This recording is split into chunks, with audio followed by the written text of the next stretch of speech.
சொல்லுவாங்கல்ல, எந்த மாசத்துல அதிகமா பூக்கும்? பூக்கிறது வந்து ஆடி மாசமும் ஆவணி மாசமும். ஆடி மாசம் ஆவணி மாசம். ஆமா ஆமா. இப்போ போன மாசமும் இந்த மாசமும் தான். சரி சரி. போன மாசம் நல்லா பூத்துச்சு. சரி, இப்போ வந்துட்டு இப்போ கொஞ்சம் குறைவு. ஆமா, இப்போ குறைவு. இதுக்கு தண்ணி எப்படி பாய்க்கிறீங்க? தண்ணி 3 நாளைக்கு ஒருக்கா பாய்ச்சிக்கிட்டே இருப்பேன். 3 நாளைக்கு ஒருக்கா தண்ணி. போர் தண்ணி பாய்க்கிறீங்களா இல்ல ஆத்து தண்ணியா? போர் தண்ணி தான். போர் தண்ணி. ஆத்து தண்ணி பாய்ச்சா சரி வராது. சரி வராது. போர் தண்ணி பாய்ச்சிட்டு இருக்கீங்க. இதை எப்போ பறிப்பீங்க? காலையில பறிக்கிறது தான். டெய்லி காலையில பறிப்பீங்களா? சாயங்காலம் தப்பு 1-2 கிடக்கிறத பிறகு கோயிலுக்கு போடுவோம். சரி சரி.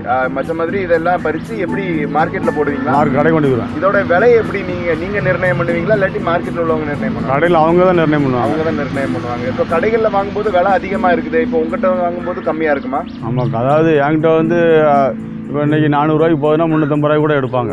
எடுத்து அவங்க 400 ரூபாய்க்கு விற்பாங்க. செடிக்கு பாதிப்பு அப்படின்னா என்னதுல இருந்து வரும்? அது பூச்சி தான். பூச்சி, கொசு. கொசுனால பாதிப்பு வருமா? கொசு ஜாஸ்தி இருக்கு. இது வந்து நம்ம மனுஷங்களை கடிக்கிற கொசு